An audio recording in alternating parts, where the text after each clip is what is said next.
Kwa hiyo Nabii Ibrahimu akawa na watoto wawili na wake wawili wanaishi mji mmoja. Kukatokea ugomvi wa kiwanawake na ukewenza kwa Sara na Hajara. Hii ipo hata wake wa mitume. Mtume nusu agome kula asali kwa sababu ya maneno ya wanawake. Sifanya machezo, wanawake si mchezo. Wanawake hawakutazami imamu wala shekhe. Kama waliwakorofisha manabii, mimi na we nani?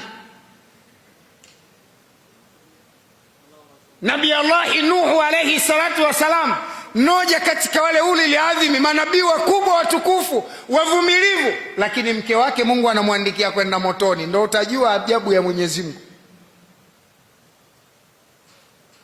Nabii Allah Lut, mke wake anakwenda motoni, kamwasi Mungu. Samina we nani bwana? Usijidanganye utapata furaha kwa mwanamke. Yani hiyo usijidanganye.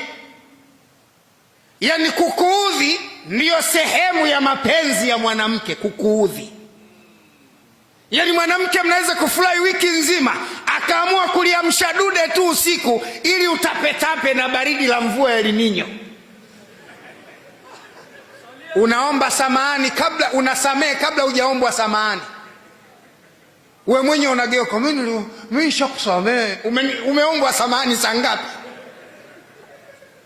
Lakini baridi la mvua utalifanyaje? Unatoa msamaha bila kuombwa samahani. Mwanamke ili atimie uwanawake lazima awe na maswali ya kijingajinga.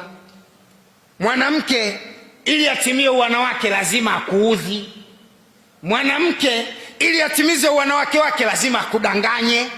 Yani mwanamke ili atimie uwanawake wake, hayo lazima ayafanye.